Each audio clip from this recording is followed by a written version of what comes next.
Welcome to episode the third or something, where we answer another question on Facebook. Meredith Peace asks, stupid joke. What is your most successful hook or set of phrases to help a LL turn one or more rentals over to you? Um, Yeah, we I think this is a pretty good question.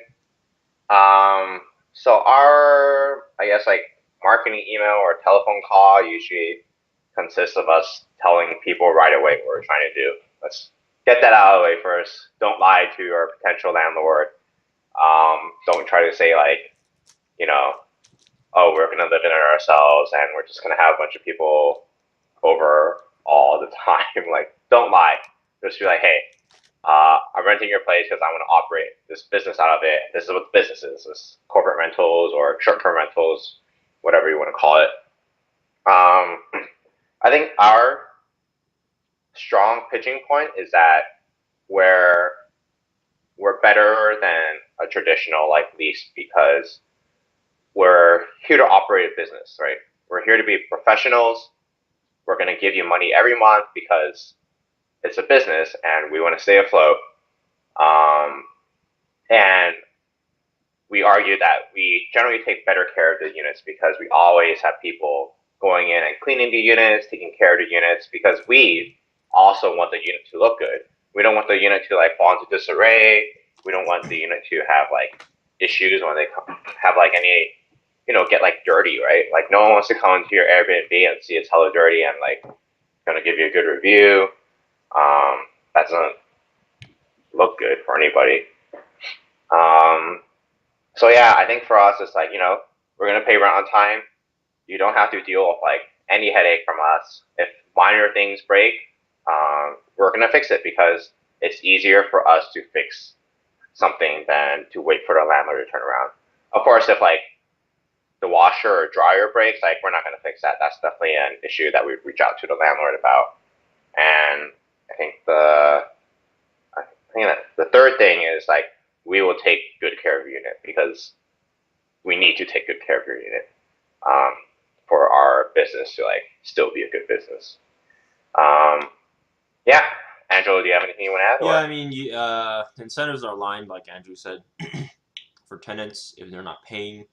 Um, the incentives are not aligned because the landlord wants to evict the non-paying tenant, but the tenant wants like a free place to stay, so they're not aligned.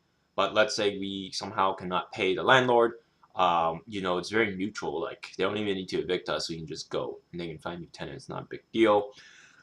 Um, I would say the more precise answer to your successful hook or set of phrases is in the negative, in that you want to avoid certain phrases to not stop the deal from the get-go. So we try not to explicitly use the word Airbnb, things like that, because people freak out about it.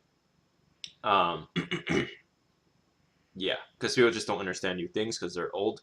No offense to old people, but yeah, we try not to use the word Airbnb, but we very heavily imply that these could be shorter stays than 29 days, and also um, now if they do ask explicitly, hey, do you guys use Airbnb? We say yes, and then usually the deal is killed there. What is a successful hook? So another thing. Well, I guess never mind. I was gonna go into a different point, but I'll go into it at Jim Lewin's question later on. But yeah, that's about it. Oh, another thing, another sick pro tip is, well, like when we write the email, we just copy paste emails, right? A lot of times, or just copy paste just verbally. How you can look up successful hook or phrases is there's this company called Zeus Living. They have $14 million in funding. They do basically the exact same thing as everyone in this thread is trying to do, and us we're trying to do. And they have like a page that pitches to landlords, so you can just steal their phrases. So for example, one phrase they have is like, "Oh, we check the unit constantly so we can nip problems at the bud before they exacerbate or get worse."